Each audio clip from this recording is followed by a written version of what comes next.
Hay conceptos que aunque parezcan cosa de libros de historia, la verdad es que siguen moldeando nuestro presente de formas que a veces ni notamos. Hoy vamos a meternos con dos de los más potentes, el colonialismo y su sombra, que es larguísima, el neocolonialismo. Pensemos en esto como si fuera una partida de ajedrez. Alguien da jaque mate, se acaba el juego, ¿no? Bueno, no exactamente. Las piezas se guardan, sí, pero la dinámica entre el que ganó y el que perdió muchas veces sigue ahí. Es un juego de poder que, como vemos en esta imagen, puede continuar mucho después del movimiento final. Y esa idea nos deja picando una pregunta que va a ser la guía de todo nuestro análisis de hoy. ¿Y si el colonialismo en realidad nunca se fue? ¿Y si solo cambió de disfraz? Bien, vamos a sumergirnos en esa idea. Este va a ser nuestro recorrido.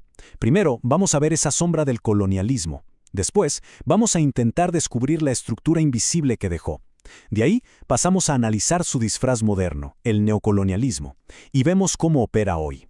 Y al final, vamos a plantear un posible camino hacia adelante. Ok, arranquemos por el principio, la sombra del colonialismo. Para entender cómo funciona el poder hoy, primero hay que entender sobre qué cimiento se construyó todo. Cuando pensamos en colonialismo, lo primero que se nos viene a la cabeza es la dominación de un territorio, ¿cierto? Pero, ojo, la clave está en entender que fue mucho más que un control político o económico. Fue una imposición total, de cultura, de sociedad y sobre todo de una única forma de ver el mundo, que se presentó como la única válida. Y claro, el resultado directo de eso es lo que hoy conocemos como eurocentrismo. Es básicamente una visión del mundo donde el conocimiento y la historia de Europa se convierten en la norma universal, como la regla con la que se mide todo lo demás, y por supuesto, devaluando cualquier otra forma de saber. Pero bueno, ¿qué pasa cuando los imperios se retiran y se bajan las banderas? Eso nos lleva directo a la segunda parte, esa estructura invisible que quedó. Y aquí llegamos a una distinción que es fundamental, de verdad. Una cosa es el colonialismo, o sea, el evento histórico, el control directo, y otra muy distinta es la colonialidad. La colonialidad es la lógica, es como el software que se queda instalado. Son esas estructuras de poder que siguen funcionando mucho después de que se declara la independencia. A ver, ¿y cómo se ve esa colonialidad en el día a día? Pues se manifiesta en problemas que lamentablemente conocemos muy bien, una desigualdad social tremenda, el racismo estructural, la dependencia económica que no se va y esa costumbre de menospreciar los saberes locales. Son todas piezas del mismo sistema. Y ojo, esta no es una idea nueva. Grandes pensadores latinoamericanos ya habían diagnosticado este problema hace tiempo. Desde Enrique Dussel con su filosofía de la liberación, pasando por Aníbal Quijano que habló de la colonialidad del poder, hasta Walter Mignolo y la colonialidad del saber, fueron ellos quienes en gran parte le pusieron nombre a este fantasma. Y esa estructura invisible nos lleva directo al disfraz moderno del colonialismo, el neocolonialismo. Toda la idea se puede resumir en una frase que es muy potente: formalmente independientes, pero estructuralmente dependientes. El neocolonialismo es, en esencia, la continuación del dominio colonial, pero con un cambio de táctica. Las armas ya no son ejércitos, son herramientas mucho más sutiles y a veces hasta más poderosas: la economía, la cultura y sobre todo, el control del conocimiento. Y esta frase lo resume de una forma brillante. Es la gran paradoja que define a muchas naciones hoy en día. Somos formalmente independientes, pero estructuralmente dependientes.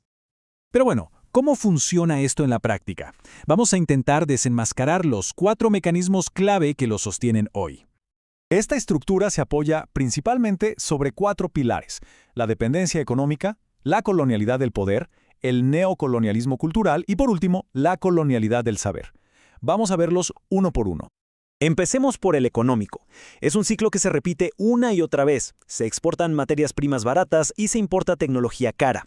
Esta dinámica lo que hace es reforzar una relación de dependencia que hace muy difícil el desarrollo propio. El segundo pilar es la colonialidad del poder. Y aquí el dominio se vuelve interno. Son las propias élites locales las que muchas veces adoptan y reproducen modelos extranjeros y así mantienen vivas las viejas jerarquías. La genialidad del sistema, si se quiere, es que el poder ya no necesita venir de afuera, se reproduce solito desde adentro. Luego tenemos el neocolonialismo cultural. Es esa idea, a veces muy sutil, de que lo extranjero es superior, que es mejor. Y esto no solo lleva a que se pierdan lenguas o tradiciones, va mucho más profundo. Se llega a colonizar el deseo, la identidad, hasta la propia imaginación. Y finalmente, el cuarto pilar, que es quizás el más invisible y poderoso de todos, la colonialidad del saber. Esto pasa cuando, por ejemplo, las universidades enseñan a analizar la realidad local usando casi exclusivamente teorías y marcos de pensamiento europeos. Es el neocolonialismo en su máxima expresión, porque ya no solo controla lo que hacemos, sino cómo pensamos. Entonces, frente a esta estructura tan compleja, ¿hay una salida?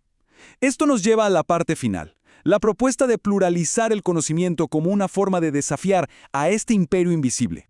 La crítica es bastante clara. El sistema actual tiende a validar solo el conocimiento que es científico y occidental, haciendo que otras formas de sabiduría parezcan invisibles. Frente a esto, la propuesta es la pluralización, o sea, abrir la cancha y reconocer que no hay una, sino muchas formas válidas de conocer el mundo. Pero bueno, ¿qué significa eso de pluralizar en la práctica? Significa, por ejemplo, valorar la tradición oral tanto como se valora un texto escrito. Significa escuchar la memoria de las comunidades, replantearnos nuestra relación con la naturaleza. Y, algo crucial, significa reconocer los saberes indígenas y afrodescendientes no como si fueran folclore, sino como sistemas de pensamiento súper complejos y totalmente legítimos. Y así, cerramos no con una respuesta, sino con una pregunta para la reflexión. Una pregunta que se queda ahí resonando. ¿El conocimiento de quién le está dando forma a nuestra realidad?